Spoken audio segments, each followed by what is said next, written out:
Assalamualaikum everyone. Today we will talk about the chapter 7 operating system and utility program. Again to start this chapter हम लोगों ने already operating system के बारे में चीज़ें discuss की हुई हैं, यूटिलिटी प्रोग्राम्स को डिस्कस किया हुआ है, but that was a broader spectrum, bird eye view में उसको देखा था। आज इसको हम ज़रा डिटेल में देखेंगे। स्टार्ट करने से पहले एक और चीज़ भी आपको गाइड कर दूँ, just like your mid term exams, as you all wer worried कि हमारे मिड टर्म में कंटेंट बहुत ज़्यादा है या पता नहीं क्या कुछ आएगा, हमारा पेपर कैसे होगा, but the paper question paper was out of your expectation, out of the expectation in a way. बहुत इजी था, उसका लेवल ऑफ ईज बहुत ही लो मैंने रखा हुआ था, फिर सबको ग्रेड भी मैंने बहुत अच्छे दिए थे। तो please make sure final term में आई विल ट्राई, मैं अगेन आप लोगों को फेवर दूं, अगेन आप लोगों के साथ डिस्कस करूं, सजेशंस लूं regarding your content, but need your coordination. अपना वॉच और ज़रूर कंप्लीट किया करें, बिकॉज यूट्यूब पे फिर आप जिस आईडी के थ्रू वीडियोस चेक कर रहे होते हैं या वॉच कर रहे होते हैं, वहाँ पे आपका वॉच आवर्स आ रहे होते हैं। सो प्लीज़ उनको ज़रा केयरफुली देख लिया करें, ताकि आपके वॉच आवर्स में कोई प्रॉब्लम ना आए। अच्छा, so let's start operating system. हम स्टार्ट करने से पहले मैं सबसे पहले तो आपको बता दूं ऑपरेटिंग सिस्टम भी, सिस्टम सॉफ्टवेयर और इसके ट्रेडिशनल डेफिनेशंस की तरफ डेफिनेटली हम आएंगे। ऑपरेटिंग सिस्टम एक्चुअली एक ऐसा सिस्टम है जो कि आपके पूरे कंप्यूटर्स को, आपके पूरे सिस्टम को ऑपरेट कर रहा होता है, including your hardware, including your software. ये कोई दिनों में नहीं बनता, ये कोई महीनों में नहीं बनता, इसके ऊपर कोई 5-10 लोग काम नहीं कर रहे होते, इस पे number of hundreds of peoples काम कर रहे होते हैं एक ऑपरेटिंग सिस्टम पे। और ये काफ़ी सारे मंथ की स्ट्रगल के बाद बनता है। आप उसका अंदाज़ा यहीं से लगा लें कि बहुत टाइम पीरियड से हमारे पास बहुत फेमस है मैक के लिए, मैकन एप्पल मैकनटॉश और विंडोज़ ऑपरेटिंग सिस्टम और लिनक्स यूनिक्स, बस यही 3-4 जो है चलते आ रहे हैं। इसके अलावा अभी तक कोई नया ऑपरेटिंग सिस्टम इंट्रोड्यूस नहीं हुआ। अगर आपको याद हो तो एंड्रॉयड एक ऑपरेटिंग सिस्टम है एक्चुअली, तो एंड्रॉयड के बाद अभी तक कोई नया ऑपरेटिंग सिस्टम इंट्रोड्यूस नहीं हुआ। सो ऑपरेटिंग सिस्टम एक्चुअली आपके पूरे सिस्टम को कंट्रोल करते हैं, ऑपरेट करते हैं। जितने पॉसिबल फंक्शंस हो सकते हैं, पॉसिबल अटैक्स हो सकते हैं, पॉसिबल फंक्शनैलिटी हो सकती है, पॉसिबल फ्लोज हो सकते हैं, सब का सब रिस्पॉन्सिबिलिटी जो है ना वो आपके ऑपरेटिंग सिस्टम के पास होता है, ठीक है। और ऑपरेटिंग सिस्टम का कोड जहाँ पे रखा गया होता है, इन सिंपल वर्ड्स में मैं आपको कोड करूँ, हमारे पूरे पाकिस्तान में for example different law and orders को मेंटेन करने के लिए डिफरेंट इदारे होंगे, पुलिस है या सिविल डिफेंस है, सो एंड सो फॉर्थ। तो मैं ऑल तो है तो नहीं, लेकिन चले मैं पाक आर्मी का नाम ले लेता हूँ। फॉर एग्जांपल अगर ये आपके पास ओवरऑल आपके पूरे कंट्री की चीज़ों को मॉनिटर और कंट्रोलिंग अगर कर रही है, तो ये that would be called operating system. But इस ऑपरेटिंग सिस्टम का भी कोई हेडक्वार्टर होता है जहाँ पे इसकी कोर कॉम्पिटेंसी पड़ी होती है, लाइक जिस तरह आर्मी की GHQ है, सेम इस तरह जो हमारा ऑपरेटिंग सिस्टम है उसकी कोर कॉम्पिटेंसी आपकी कर्नल में पड़ी होती है। एक कंपोनेंट का नाम है कर्नल, KERNAL कर्नल, तो भी उसमें पड़ी होती है। एनीवे स्टार्ट करते हैं जी। System software definitely we all are familiar, ऐसे सॉफ्टवेयर हैं जो हमारे सिस्टम्स को स्मूथली रन होने के लिए हेल्प आउट करते हैं। ऑपरेटिंग सिस्टम को मैंने डिस्कस कर लिया, ऑपरेटिंग सिस्टम क्या है, क्या क्या काम कर रहा है, डेफिनेटली आपको ये चैप्टर गो थ्रू करना पड़ेगा। आप अपने क्वेश्चन नोट करेंगे और फिर मुझसे डिस्कस करेंगे। देन हमारे पास एक टर्म यूज हो रही है जी यहाँ पे, बूटिंग, सिस्टम को ऑन करना, दैट कॉल्ड अब बूटिंग। हम जब सिस्टम का पावर का बटन प्रेस करते हैं तो वो हमारे पास बूटिंग कहलाते हैं। और warm boot by contrast is the process of the using operating system to restart a computer with window. अच्छा, मतलब इस सिस्टम को रीस्टार्ट करना, लॉक करना, लॉग ऑफ करना, that called a warm boot, ठीक है जी। रैम के ऑलरेडी बारे में हम लोगों ने डिस्कस किया हुआ है, इस पैराग्राफ में कुछ रैम वगैरह का बता रहा है। देन हमारे पास है प्रोवाइडिंग यूजर, हाँ हमारे पास दो तरह के इंटरफेस होते हैं जी।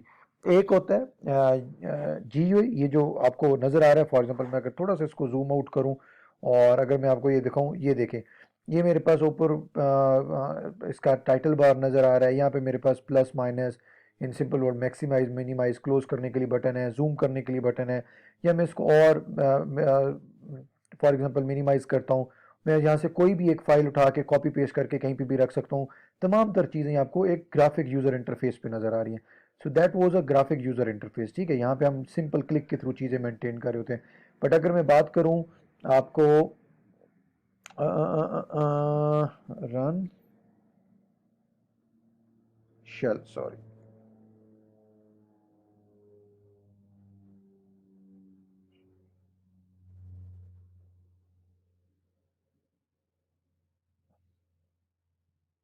एनीवे मेरे पास जो रिकॉर्डर है ये थोड़ा सा एबनॉर्मल बिहेवियर दे रहा है जी, तो हम इसको करते हैं।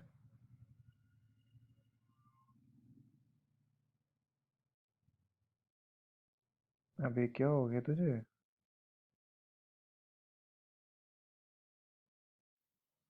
सॉरी जी। अच्छा, यहाँ पे मेरे पास शेल प्रॉपरली काम नहीं कर रहा।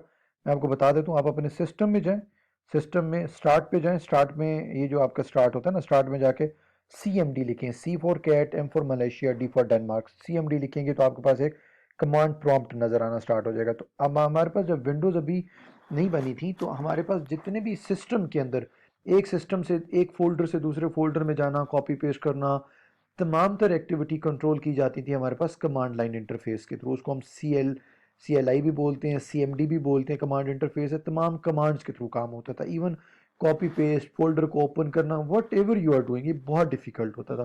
फिर उसके बाद हमारे पास जी यू है, जी यू एस ये जो हमारे पास डिफरेंट स्क्रीन अवेलेबल होते हैं to attract with the different software जी। मैनेजिंग प्रोग्राम्स, ठीक है जी। अच्छा जी, यहाँ पे वो क्या बता रहा है, मैनेजिंग प्रोग्राम से मुराद क्या है? मैनेजिंग प्रोग्राम से मुराद ये कि वो बता रहे हैं आपके पास फोरग्राउंड प्रोग्राम से मुराद ये कि एक एप्लीकेशन को जब आपने थोड़ा सा कम साइज में किया होता है, मिनिमाइज तो नहीं होता, स्मॉल साइज में होता है, तो बैकग्राउंड वाले प्रोग्राम्स हैं। टास्क बार, ये जो हमारा सिस्टम के बिल्कुल बॉटम पे एक स्ट्रिप नज़र आ रही होती है, प्रोग्राम बटन, ये डिफरेंट हमारे पास। ये आप इसको गो थ्रू करेंगे, इन कोई क्वेश्चन होगा तो हम उसको डिस्कस कर लेंगे जी। Managing memory, definitely managing memory से मुराद ये कि हमारे पास सिस्टम के अंदर रैम को हम मेमोरी बोलते हैं, और रैम का क्या प्रोसीजर्स है। हमारा फर्स्ट लेक्चर टोटली इसी की बेस के ऊपर था, ठीक। हम इसको ऑलरेडी डिस्कस कर चुके हैं। वर्चुअल मेमोरी थोड़ी सी मैं आपसे डिस्कस कर लेता हूँ। वर्चुअल मेमोरी से मुराद ये कि हम लोगों ने कहा था जो भी टास्क है, whatever we have a task for the execution purpose, उसका रैम के अंदर आना बहुत ज़रूरी है। मैं कहता हूँ जी, कोई एक फाइल है जिस फाइल के अंदर मिलियन ऑफ लाइंस लिखी हुई हैं, मिलियन ऑफ लाइंस का कोड लिखा हुआ है। अब अगर उसको मैं डबल क्लिक करता हूँ तो इट डजेंट मीन कि वो मिलियन ऑफ लाइंस का जो कोड है वो फौरन आपका लोड हो जाएगा रैम में। रैम के अंदर तो इतनी स्पेस भी नहीं है, अब क्या किया जाए। लेकिन वो फाइल इतनी हैवी भी नहीं है कि सिस्टम उसको एग्जीक्यूट ना करे। तो उसका बेस्ट पार्ट ये है हमारे पास कि हम लोग उसको वर्चुअल मेमोरी के थ्रू मेंटेन करते हैं। वर्चुअल मेमोरी का मतलब ये होता है कि वो कहता है कुछ पोर्शन उस फाइल का या उस कोड का वो उठा के रैम में ले आता है, but the rest of the whole portion would be resided in your hard drive. Hard drive के अंदर ये एक पड़ा होता है, और उस हार्ड ड्राइव को वो एक नाम दे देता होता है वर्चुअल मेमोरी का। वर्चुअल मेमोरी से मुराद ये कि वो कहता है मेमोरी है नहीं एक्चुअली, मतलब ये रैम नहीं है, बट मैं इसको नाम दे रहा हूँ वर्चुअल मेमोरी का, ठीक है। तो वो एज अ वर्चुअल मेमोरी उसको डील कर रहा होता है for the time being, deal in a way कि कुछ पोर्शन फिर उससे कोड का पिक कर करके ये कहाँ पे आपके पास लेके आता है, रैम में लेकर आता है जी। Scheduling job it's a very important task. इसका मतलब क्या है? स्केड्यूलिंग जॉब का मतलब यही है कि मैंने कहा जी आपके जितने टास्क हैं वो सब के सब ऑपरेटिंग सिस्टम ने एग्जीक्यूट करने हैं। अब ऑपरेटिंग सिस्टम ने अगर एग्जीक्यूट करने हैं तो अगर अगेन एक टास्क है और उसको उस टास्क को एग्जीक्यूट होने के लिए 4 मिनट रिक्वायर्ड है। फॉर एग्जाम्पल मैं कहता हूँ जी सॉन्ग है, या कोई भी एक टास्क है, उसको रिक्वायर्ड होने एग्जीक्यूट होने के लिए 4 मिनट्स रिक्वायर्ड है। अब इसका मतलब ये नहीं है कि 4 मिनट्स के लिए ऑपरेटिंग सिस्टम आपका एक ही टास्क को पकड़ेगा और वहां पे पकड़कर उसको एग्जीक्यूट करना स्टार्ट कर देगा, ऐसा नहीं है। इसका मतलब यह है कि हमें हर टाइम पे अपनी टाइम स्लाइड्स को, अपने एक सिंगल सेकंड्स को डिफरेंट नैनो सेकंड में डिवाइड करेंगे, और हम कहेंगे कि जी किस वक्त पे कौन सा काम होगा। One thing. सेकेंडली, कुछ काम हमारे पास बहुत इंपॉर्टेंट भी होते हैं, ठीक है, इमरजेंसी टास्क भी होते हैं। तो ये जितनी स्केड्यूलिंग है ना, ये जॉब स्केड्यूलिंग का मतलब ये, मैं थोड़ी सी इसको रियल लाइफ एग्जांपल दे दूं। हमारे डिफरेंट रोड्स के ऊपर वार्डन डिप्यूट होते हैं जी, वो ड्यूटी परफॉर्म कर रहे होते हैं। अब उनकी ड्यूटी ये है कि जी फॉर एग्जांपल एक राउंड अबाउट है, अगर एक चौक है उसके अंदर डिफरेंट 4 वेज हैं, 4 रोड्स निकल रहे हैं। तो अगर हर बंदे ने ये कहना शुरू कर दिया कि ये रोड है और इसको यूज करना मेरा हक है, तो हर कोई अगर उसको यूज करना स्टार्ट कर देगा तो एक उद्धम तमाशा मच जाएगा। द बेस्ट पार्ट इज वो वर्डन क्या करता है, 3 रोड्स को ब्लॉक करता है, एक को ओपन करता है, फिर कुछ देर के लिए एक को बंद कर देता है, बाकी किसी एक को खोल देता है। अच्छा, वन बाई वन एक एक रोड को वो ओपन कर रहे होते हैं। हमें ये लगता है कि ट्रैफिक स्मूथली चल रही है, बट स्मूथली नहीं चल रही थी, डेफिनेटली वन बाई वन चल रहा होता है। अच्छा, उसमें कुछ इमरजेंसी टास्क होते हैं, जब कोई प्रोटोकॉल आ जाता है या कोई एम्बुलेंस आ जाती है, कोई इमरजेंसी है, तो क्या करता है, जिस रोड के ओपन होने की इवन टर्न नहीं भी है तो भी उसको पहले फोकस देते, तो उसको प्रायोरिटी देते थे। तो स्केजुलिंग जॉब का मतलब यही है, हमारे ऑपरेटिंग सिस्टम के अंदर स्केजुलिंग जॉब के कंप्लीट फुल फ्लेज कोड लिखा होता है। उस कोड का मतलब ये है कि हमारे जितने टास्क हैं सिस्टम के अंदर परफॉर्म हो रहे हैं, कौन सा टास्क किस वक्त कितना टाइम लेगा, फिर उसको एक खास टाइम के बाद ऑपरेटिंग सिस्टम रिलीज कर देगा रिसोर्सेज, और वो रिसोर्सेज किसी और टास्क को दे देगा। अदरवाइज ऐसा नहीं है कि अगर एक 6 मिनट का टास्क है तो ऐसा नहीं है कि 6 मिनट के लिए वो एक सिंगल टास्क ही परफॉर्म होता रहे। इस तरह तो सिस्टम के अंदर जितने बाकी टास्क हैं वो सब परफॉर्म होना बंद हो जाएंगे जी। While waiting for a device become idle, the operating system place item in a buffer. Buffer is a segment of the memory or a storage in which the item are placed while the waiting to the transfer from a input devices to the output devices. थोड़ा सा मैं आपको ये idea दे देता हूँ। और scheduling job के अंदर वो एक्चुअली आपको एक चीज़ ये भी बताने जा रहा है। वो कहते हैं फॉर एग्जांपल मैंने एक एक टास्क परफॉर्म किया, उस एक टास्क को फॉर एग्जांपल एक टास्क है मेरा और उस एक टास्क को कोई आउटपुट डिवाइस रिक्वायर्ड है, ठीक है, डिस्प्ले होने के लिए आउटपुट डिवाइस रिक्वायर्ड है। या फॉर एग्जांपल प्रिंटर के लिए मैंने कंट्रोल पी की कमांड भेजी। अब प्रिंटर को चेक करना पेपर उसमें है या नहीं है, प्रिंटर अटैच है, प्रिंटर का ड्राइवर अटैच है या नहीं है, ये तमाम चीज़ें चेक करने के लिए डेफिनेटली सिस्टम को टाइम लगता है। जब टाइम लगता है तो वो कहते हैं ऐसा नहीं कि सिस्टम इसी को फोकस करता रहे, सिस्टम इसका काम आउटपुट डिवाइसेस की तरफ भेज देगा। हमारे पास डिफरेंट स्केजुलिंग की रिस्पॉन्सिबिलिटी है ना जी, वो कुछ काम उसको दे देगा और बाकी चीज़ें जो है ना टास्क को परफॉर्म करना स्टार्ट कर देगा। जिस टास्क को फॉर द टाइम बीइंग वो वेटिंग में रखता है, तो वो एक हमारे पास एक और मेमोरी होती है, उसको हम बोलते हैं बफर। तो वो ये कह रहा है उसको बफर में रखवा दिया जाता है। मैं रियल लाइफ में इसकी एग्जांपल आपको ऐसे देता हूँ। फॉर एग्जांपल ये तो आपको पता चल गया स्केजुलिंग जॉब का मतलब ये कि हमारा जो वार्डन ऑफिसर है वो 1 by 1 एक एक रोड ओपन कर रहा है और हमें जाने दे रहा है, 3 रोड्स को ब्लॉक रखता है। इमरजेंसी टास्क का मतलब भी पता चल गया, कोई एम्बुलेंस से कुछ आ गया तो आपको जिस रोड की टर्न नहीं भी है तो उसको पहले जाने देगा। बफर का मतलब ये है कि कुछ टास्क ऐसे, फॉर एग्जांपल मैं कहता हूँ जी गाड़ी का चलान हो गया। अब गाड़ी का चलान हो जाने का मतलब हरगिज ऐसा नहीं है कि वो जिस रोड के जहाँ पे मिड पोजीशन में खड़ी है वहीं पे खड़ी रहेगी। वो कहेगा जी आप साइड पे कर ले। साइड का मतलब ये है कि तुम मेरी कंसिडरेशन में हो but you just have to wait. Wait में भी तुम अपने गाड़ी के कागजात डॉक्यूमेंट्स वगैरह भी निकाल लो, या लेट्स सी मैं भी कोई कहीं कहीं बिजी हूँ तो मैं भी तुम थोड़ी देर बाद तुम पे फोकस करता हूँ। तो बफर का मतलब ये है ऑपरेटिंग सिस्टम जिन टास्क को वेटिंग क्यू में रखता है उनको फिर बफर में रखवा देता है जी। अच्छा जी, मैं इसको थोड़ा सा साइज इसका कम करूँ। हम लोगों ने स्केजुलिंग वगैरह देख ली, अब हम आते हैं इन पेजेस के ऊपर जी। देखते हैं जी इसके ऊपर स्पूलिंग क्या होता है। This process called the spooling send a print job to a buffer instead of the sending them immediately to printer. The operating system commonly use the buffer with the print job, ठीक है। This process called the spooling sends print job to a buffer instead of the sending them immediately to the printer. The buffer holds the informator waiting for to print the while printer prints the from buffer and अच्छा मैं अब इसको बताता हूँ। मैं कहता हूँ जी एक डॉक्यूमेंट था, एक डॉक्यूमेंट है और उस डॉक्यूमेंट को हम लोगों ने वेट पे करवा दिया बिकॉज वो किसी आउटपुट डिवाइस का वेट कर रही है। मैं कहता हूँ जी प्रिंटर है। अब थोड़ा सा जरा प्लीज गौर से सुनिएगा। मैंने कहा जी हम लोगों ने एक वर्चुअल मेमोरी भी देख ली, रैम भी देख ली, अब गौर से सुनिएगा। मेरा एक डॉक्यूमेंट है, उस डॉक्यूमेंट के अंदर फॉर एग्जाम्पल 100 पेजेस है या कुछ भी, उसका साइज बड़ा है। हमने कहा वो साइज बड़ा होने की वजह से उसका कुछ पोर्शन रैम में आ जाएगा, यहाँ रैम के अंदर आएगा, और हार्ड ड्राइव का कुछ portion as a virtual memory consider कर लिया जाएगा। तो वर्चुअल मेमोरी से मुराद ये कि वो रैम की तरह थोड़ा थोड़ा पोर्शन जहाँ से पिक करता जाएगा और रैम में लेके आता जाएगा। अब मैंने कहा जी कंट्रोल पी की कमांड भेजें। कंट्रोल पी की कमांड जब मैंने भेजी प्रिंट के ऊपर, अब 100 या 1000 फाइल्स पेजेस की फाइल है तो डजेंट मीन कंप्यूटर्स उन 1000 पेजेस को 1 by 1 देखता रहे और रिव्यू करता रहे और उनकी मॉनिटरिंग करता रहे। इस टास्क को वो क्या कर देगा, बफर में रख देगा, और बफर में रखने के बाद ऐसा डाटा जिसके अंदर जिसके डाटा का साइज बड़ा है। अब जिस तरह मैंने प्रिंट की कमांड बात की है, प्रिंट के अंदर अब 1000 पेज प्रिंट होने हैं, ठीक है। तो इस तरह की पेज, अच्छा वो कहता है अब इस तरह का जो डाटा है वो डायरेक्टली जो वेटिंग जो बफर में है वो डायरेक्ट बफर की बजाय उसमें जाने के बजाय the sends printer job to the buffer instead of the sending them immediately to the printer, ठीक है। वो ये सारी की सारी जॉब बफर में आ जाती है और बफर से वो डायरेक्टली हम किसको दे रहे होते हैं, buffer holds information waiting to the print while the printer prints from the buffer as its own rate of. हमारे पास जो बफर है उस बफर के अंदर हमारे पास वो डेटा पड़ा हुआ है, सिस्टम उसको फोकस नहीं कर रहा, बफर के अंदर पड़ा हुआ है। प्रिंटर क्या करेगा, बफर में से डाटा लेता जाएगा और 1 by 1 प्रिंट करता जाएगा।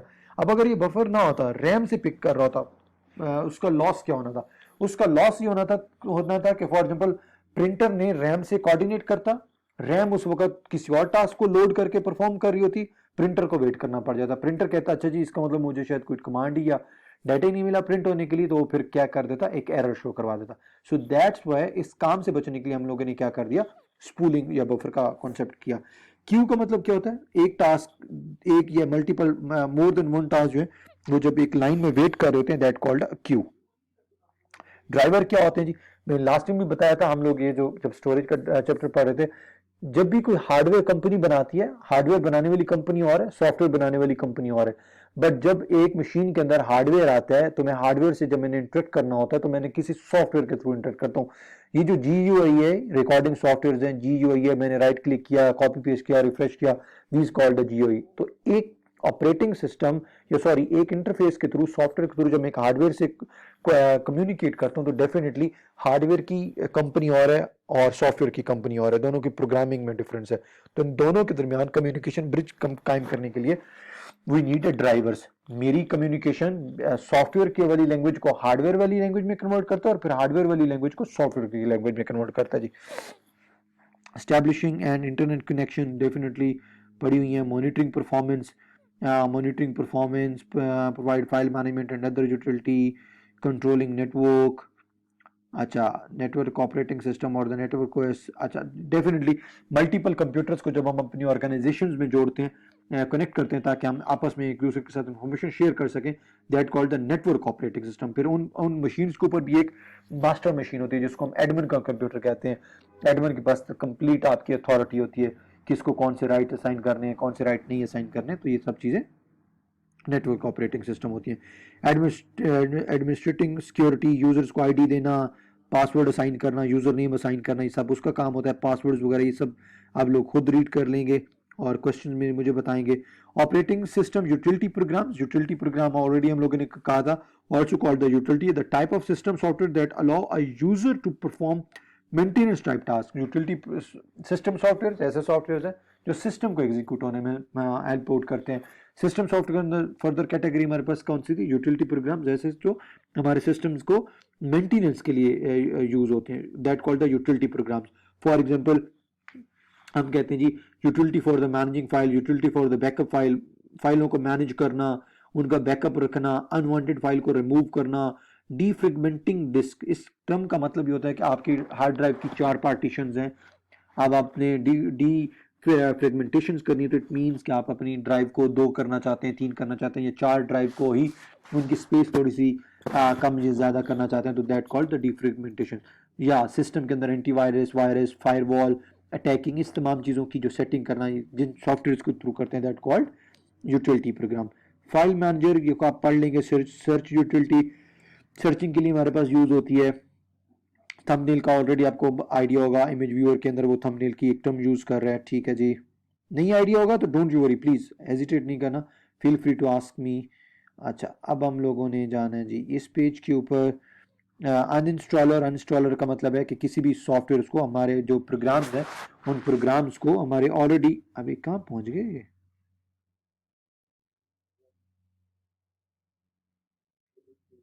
अनइंस्टॉलर, डिस्क स्कैनर, डिस्क को स्कैन करना, क्लीन करना। डिग्नोस्टिक यूटिलिटी, डिग्नोस्टिक यूटिलिटी से मुराद ये कि आपकी मोस्टली ये स्टोरेज के हवाले से होती है, आपकी हार्ड ड्राइव का बैकअप लेना, उसको रिस्टोर करना, उसके प्रोग्राम्स को, उसकी एक तरह की उसकी सफाई करना, अनवांटेड फाइल को डिलीट करना, वायरस को डिलीट करना, ऐसे सॉफ्टवेयर जो आप और बड़े टाइम से नहीं यूज़ कर रहे उनको डिलीट करना। स्क्रीन सेवर्स को ऑलरेडी आप लोगों को आइडिया, जब मेरा सिस्टम एक आइडल स्टेट में होता है तो आइडल स्टेट में ख़ास टाइम हम लोग उस पर फिक्स कर देते हैं। उस टाइम कंप्लीट होने के बाद अगर सिस्टम जो मेरे पास एक स्क्रीन दिखाते हैं, that called the screen saver. Disk disk defragmentation के बारे में हमने ऑलरेडी आइडिया आपके साथ डिस्कस किया। For example if we have a 4 drives and each drive having the capacity of the 100 GB, and I'm wishing कि जी C drive को किसी तरीके से I have to allocate the 150 GB and the rest of the drive have to be considered on the 50 GB and 100 GB so and so forth। तो इस तरह की fragmentation करना, that called the disk fragmentation जी। अच्छा जी,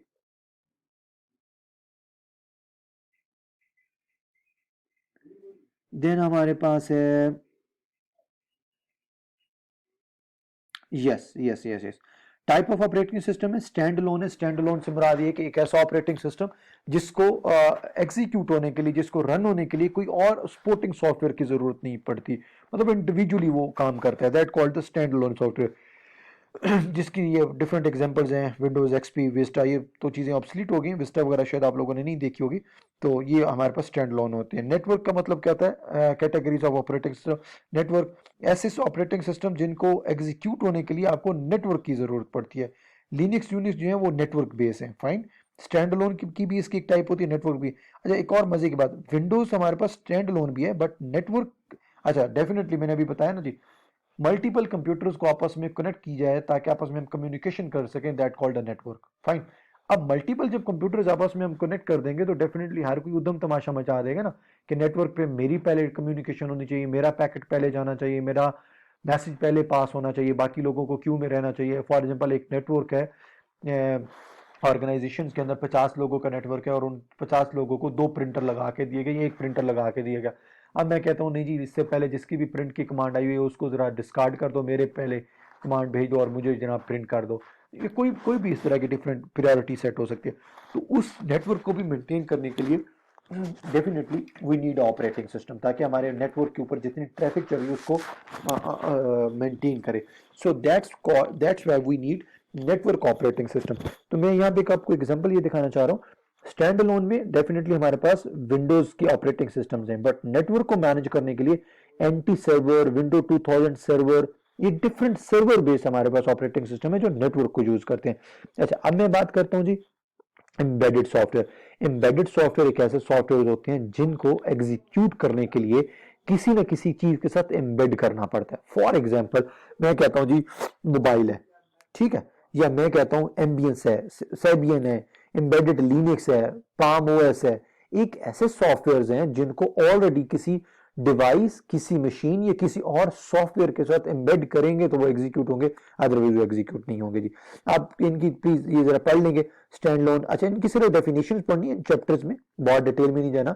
window Vista के बारे में आपको जस्ट एक लाइन में आइडिया होना चाहिए कि एक ऑपरेटिंग सिस्टम होता था बस, और इसकी बाकी ये कब पैदा हुई, किसने बनाई, उसका बू कौन था, अम्मी कौन थी, तो ये चीजें आप लोगों ने डिस्कस नहीं करनी जी।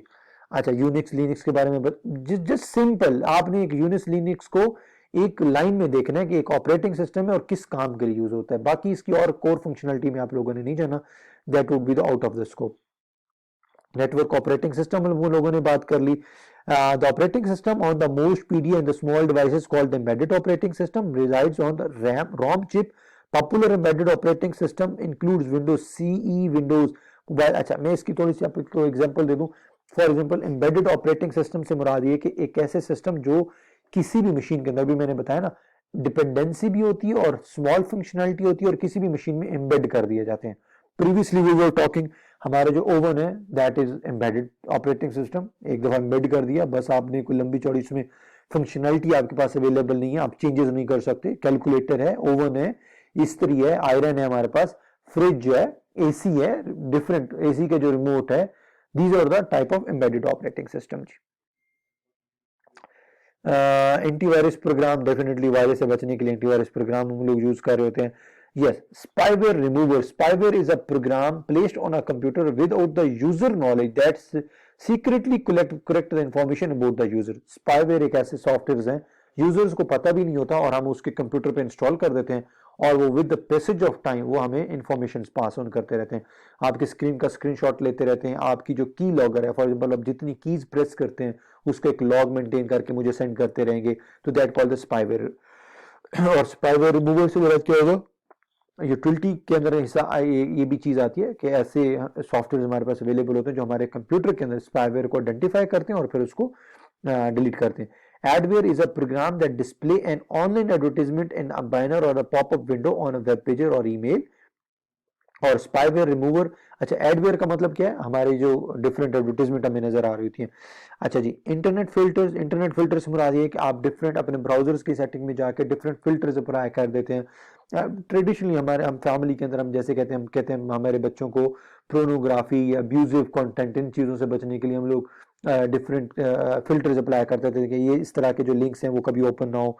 अच्छा, anti spam program. Spam is an अच्छा, स्पैम का मतलब क्या है? अनसॉलिसिटेड ईमेल से मुराद है ऐसी ईमेल्स होती हैं जो वेरीफाइड नहीं होती, ऐसी ईमेल्स होती हैं जिनका प्रॉपर कोई सर्वर नहीं होता, जिनका कोई ऑनर नहीं होता और जिनका इंटरनेट की ट्रैफिक के ऊपर कोई इतना अच्छा इमेज नहीं होता, that called the spam. Anti spam program ऐसे प्रोग्राम्स होते हैं जो आपके कोई भी सॉफ्टवेयर या मोस्टली ईमेल्स ओपन करने से पहले आपको बताते हैं ये स्पैम ईमेल है।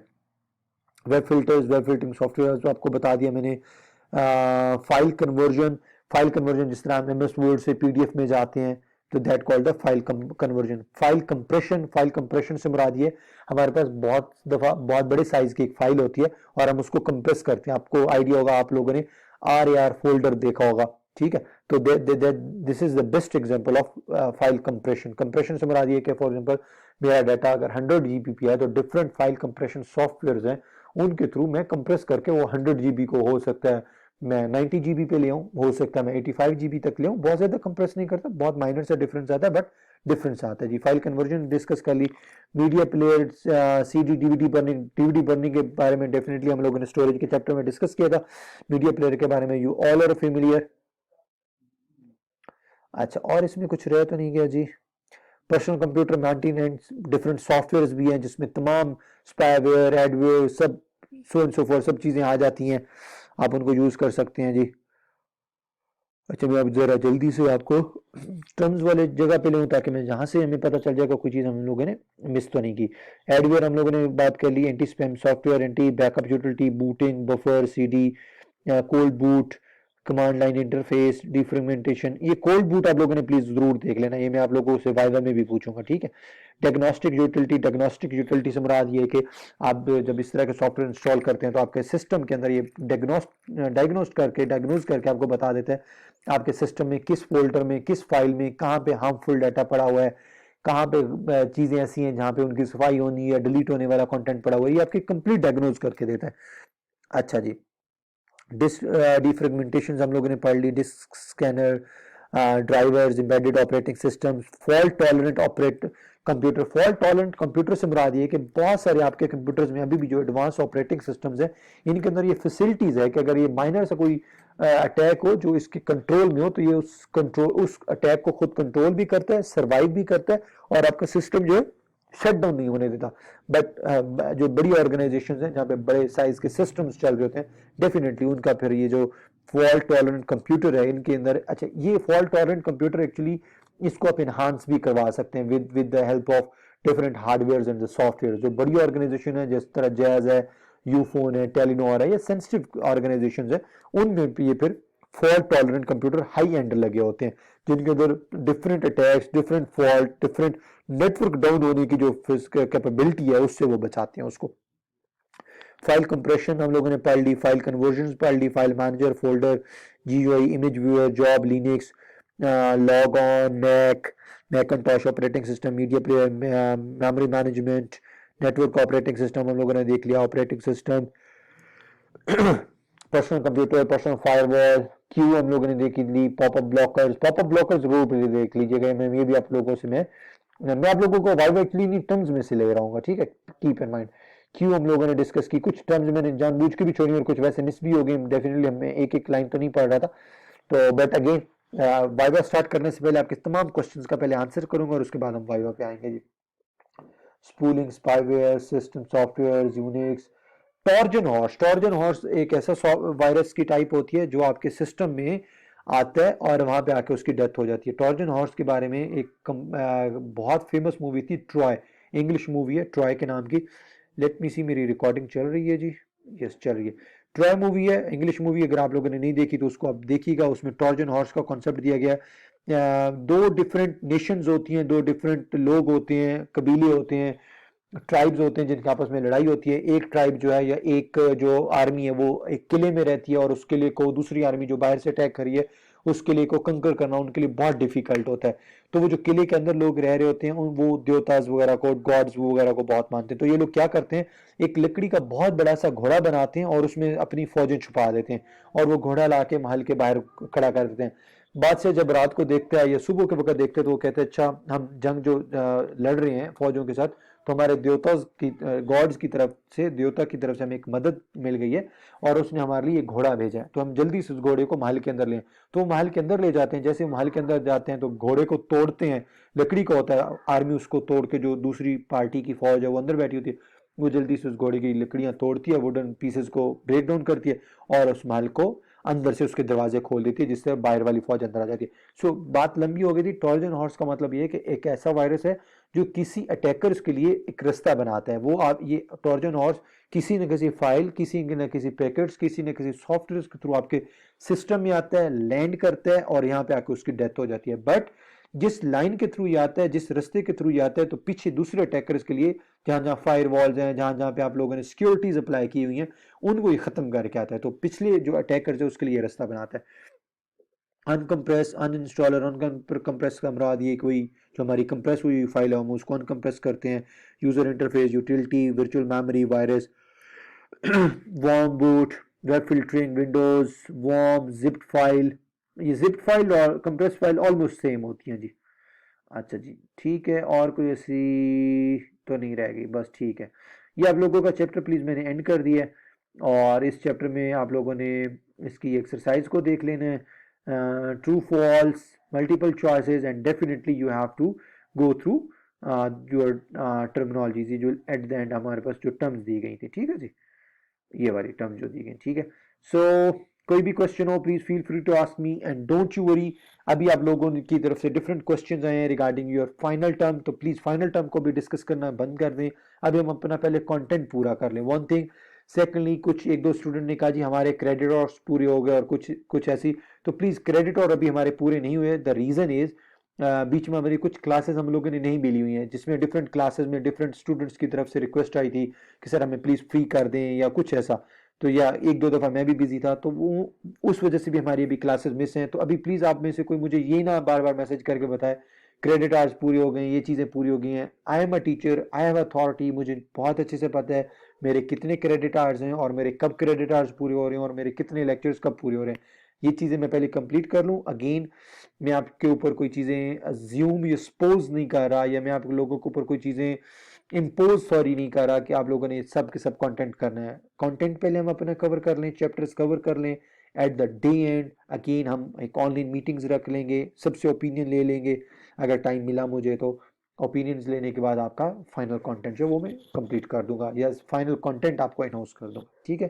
Thank you so very much जी, टेक केयर, अल्लाह हाफिज़।